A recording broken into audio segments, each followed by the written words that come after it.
I am headed outside because it is noisy in here.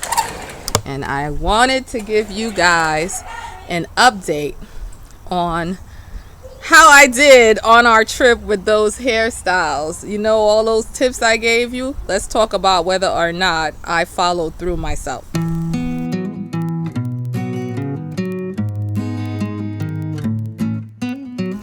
Okay, so things started to go downhill for me when I left the conditioner, you know, the cheap conditioner that I'm supposed to use in the girls' hair.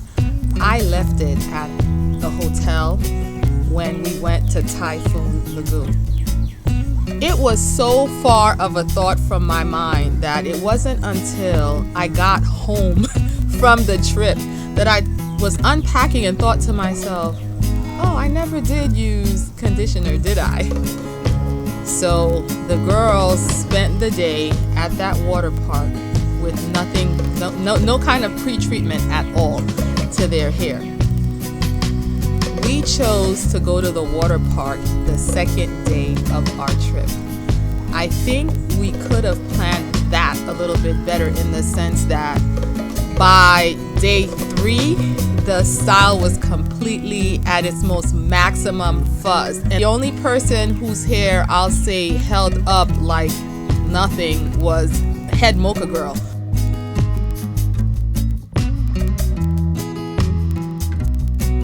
And Mocha Girl 2, who has really compact shrinkage, which is why her hair locked so beautifully. Her hair got really super short and shrunken, but for the most part, it didn't look as frizzy and fuzzy as the youngest two.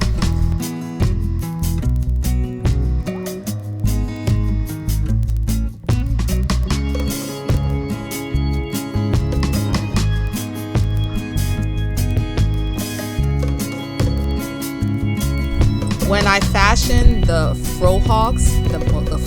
braid hawks, twist hawks on the girls, I chose to twist the ends because it's pretty and it's a little more full than doing braids, but also because I wanted to minimize my dread when I came home of taking down the style. And as you know, it's a lot easier to pull apart twists than it is to pry through 3 strands of braids. Well, their hair was so incredibly fuzzy and matted because not only did I not do the conditioner, I didn't break out the bottle of oil, I didn't moisturize at all on my trip. This is Confessions of a Mom on the Real. Sometimes the girls slept without their head coverings on.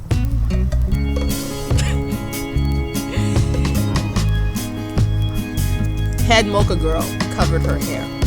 That's probably why she looked better than everybody else. Guys, the shame. Not really. Not really. I'm doing this video really to let you guys know that, you know, these steps and these guidelines are good. You know, yes, by all means do them. But if you don't do them, it will be okay. Because their hair got so matted, taking down the twist was hard. I think braids would have been less matted. So going forward, it didn't save me any time, so I would just do the braids instead. I would do the cornrow and continue on with the braid. The takedown took a little bit of extra time. If you want to know what I'm talking about, check out the detangling disaster, the detangling emergency video I have up with Head Mocha Girl. It was very similar to that. Dreads in the making. You know, I used tons and tons of that cheap Suave conditioner, and I took my time and I used Goody Tortoiseshell hairpin to kind of pry apart, you know, the twists, and I finger detangled, and you know, their hair actually feels really soft right now.